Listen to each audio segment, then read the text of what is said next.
Du 17 au 20 juin 2025, la ville de Yamoussoukro a été le centre névralgique de réflexion sur le développement du secteur privé africain à l'occasion de la 14e conférence annuelle Africa Business and Entrepreneurship. Cet événement d'envergure internationale s'est tenu à l'Institut national polytechnique Houphouët-Boigny, abrégé l'INPHB, en partenariat avec de prestigieuses institutions telles que l'ENCA d'Abidjan, l'Université navale du Canada et la Virginia Commonwealth University des États-Unis. Le reportage de Soro Estelle. Organisée sous l'égide de l'ABED, cette conférence scientifique avait pour thème principal Afrique émergente, faire des affaires en Afrique, défis et opportunités. Elle a réuni chercheurs, experts, entrepreneurs et responsables politiques autour des enjeux majeurs qui façonnent l'économie du continent. Le représentant du directeur général de l'INPHB, Moussa Diaby Kader, a salué le choix de la Côte d'Ivoire pour accueillir cette conférence. Il a qualifié l'événement d'opportunité pour les participants d'approfondir leur compréhension des enjeux liés à la conduite des affaires en Afrique. Pour notre institut, c'est un grand honneur et une réelle opportunité d'accueillir à la suite de l'NCA d'Abidjan la deuxième phase de cette conférence annuelle dont l'objectif principal est de fournir aux participants une compréhension approfondie des enjeux liés à la conduite des affaires en Afrique.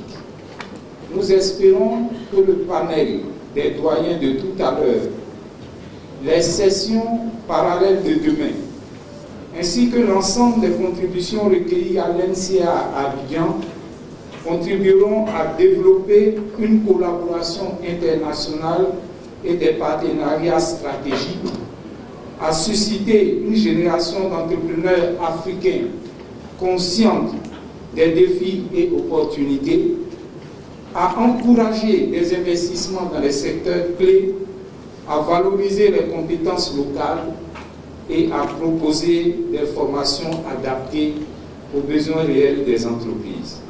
La représentante de l'ambassadrice de la Communauté économique des États d'Afrique de l'Ouest, CEDEAO en Côte d'Ivoire, Fanta Cissé, a salué l'initiative de l'INPHB. Alors que l'Afrique figure parmi les régions à la croissance la plus rapide au monde, elle doit néanmoins faire face à d'importants défis structurels. Et pour moi, voici l'objectif. L'objectif, c'est que tous les niveaux de transformation se trouvent en Afrique. Si le Mali n'a pas la possibilité de tout faire pour lui-même, s'il y a un partenariat avec les Marocains pour la vente, pour la distribution, pour les études de marketing, je peux imaginer que l'Afrique aide l'Afrique. On n'a pas forcément besoin des Américains. Je n'aimerais pas voir les Indiens, les Chinois, même les Américains, prendre les motifs africains pour en profiter avec, je ne sais pas, une production en masse. Je préfère garder ce qu'on a pour l'artisanat africain qui doit bénéficier aux Africains.